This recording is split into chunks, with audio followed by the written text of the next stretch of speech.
Hallow waa salaamantiin asxaabta sharafta badan ee ku xiran channelka sahan wade fadlan haddii aadan ka mid ahayn asxaabtaas adigu hadda taabo subscribe button videogana la wadaag asxaabtaada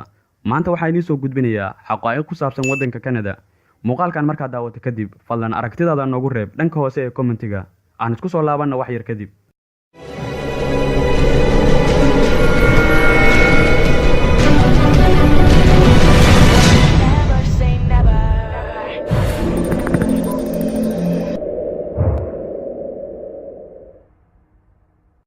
Canada waa dal dhaca waqooyiga qaaradda America waxa uu xuduud la wadaagaa waddanka Mareykanka oo ka xiga koonfurta iyo galbeedka. Canada waxay ka mid tahay wadamada xuduudaha la wadaaga hal waddan oo kaliya. Canada waxay ku fadhisaa masaafo kor u dhaafaysa 9.98 milyan kiiloomitir waana dalka labaad ee caalamka ugu weyn marka laga soo tago Russia. Sidoo kale Canada waxay la wadaagtaa waddanka Mareykanka xuduudda ugu dheer ee caalami ah taasoo dhererkeedu gaarayo 8,893 kiiloomitir. Canada waa dalka leh xeebta ugu dheer caalamka taasoo dhererkeedu gaarayo 202,000 kiiloomitir. in ka badan 60 jeer ayay Soomaaliya ka xeeb dheer tahay waana waddan dhulkiisu aad u weyn yahay dalkan taariikhanadu waxay sheegaan in dadkii ugu horeeyay ee dega ay ahaayeen qoomiyadda la yiraahdo Aboriginal hadda satirada dadka waddankaasi ka ah 4.3% dadka ugu badan hadda waa dad asal ahaan ka soo jeeda Yurub oo tirada dadka waddankaasi ka ah 76.7% waxa uu dalkan soo maray taariikh dagaal oo fog waxaana wadamada qabsaday ee gumeystay ka mid ah Ingiriiska iyo Faransiiska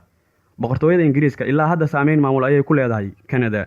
sida taariikhdu xusto sanadkii 1931 Ingiriiska ayaa Canada u ogolaaday inay noqoto dal madax bannaan inkastoo Canada si madax bannaan ay u shaqeynaysay oo dastuurka waddanka la qoray 1 bishii July sanadkii 1867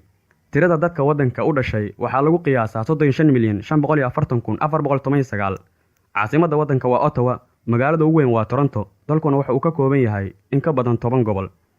waddanka waxaa looga hadlaa luqadda Ingiriiska iyo Faransiiska lacagta waddankaas laga isticmaalana waxaa la yiraahdaa Canadian dollar gaadiidkuna wuxuu isku dhaafaa dhanka midig dhaqaale ahaan dalkan oo ka mid ah wadamada dhaqaalaha badan leh waxa uu sidoo kale yahay wadamada ay dadkiisu aqoonti leeyihiin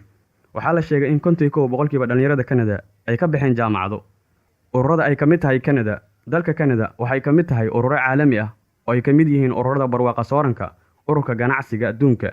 ururka wadamada dhaqaalaha ka hormaray ee G20 ururka wadamada ganacsiga xorta ah ee waqooyiga America shirweynaha iskaashiga dhaqaalaha Asia ururka gaashaanbuurta NATO dhanka ciidamada dawladda Canada waxay ka mid tahay wadamada dhaqaalaha ugu badan ku bixiyay tayeynta ciidamada waxayna dawladda Canada u qoondeysay ciidamada lacag dhan 27 bilyan oo dollarka Mareykanka ah dhanka cuntada haddii aan eegno dhaqan ahaan dadka waddankaasi qoomiyad walba cunno u gooni ayay cunaan waxaase dadka lagu casuumaa macmacaan subag lagu sameeyay pasta macaroni ama farmaajo xagga ciyaaraha dalka Canada ciyaaraha ugu badan ee laga xiiseeyo waa ciyaaraha barafka lagu ciyaarayo ee ice hockey la yiraahdo sidoo kalena basketka iyo kubadda cagta waa laga xiiseeyaa xulka qaranka kubadda cagta dalka Canada weligiis kuma guuleysan koobka adduunka dadka ku nool waddanka ama population-ka waddankaasi waa 37,290,000 magaalooyinka Toronto, Montreal, Calgary, Ottawa iyo Edmonton waxaa ku nool dad gaaraya 3 milyan Canada waxay ka mid tahay dalalka hormuudka u ah dhaqaalaha tiknoolajiyadda sayniska iyo aqoonta kale ee dunida waxaa ku nool dad ka kala yimid daafaha dunida waxaana ugu badan dadka Yurubiyaanka ah iyo Aasiyaanka sidoo kale waxaa lagu tilmaamaa Canada dalka ay ku nool yihiin Soomaalida ugu badan qurbaha dhanka galbeedka tiro gaaraysa 62,550 oo qof oo Soomaaliya ayaa ku nool dalka Canada wax soo saarka dalka Canada ama waxa loo yaqaan GDP waa 1.7 trillion waana dal aad u warshado badan Canada waa dalka saddexaad ee leh kaydka shidaalka ugu badan dunida in ka badan 172 bilyan oo barmiil sidoo kale dalka Canada waa dalka toddobaad ee ugu shidaal soo saarista badan dunida nidaamka waddanka waa dal federaal ah oo baarlamaani ah kaasoo leh boqortooyo haddii aad jeceshahay fiirsiga filimada waxaad leedahay dhaqan ka mid ah dhaqamada waddanka Canada diinta ugu badan ee looga dhaqmo dalka Canada waa diinta Kaatooliga 60% waa Catholic inta kale ee soo hartay ayaa haysta diimaha kala duwan intaas ayaan ku soo afmarinaa barnaamijkeena maanta waa walaalkiin Saka Cabdi Yaasiin fadlan videogan la wadaag asxaabtaada mahadsanid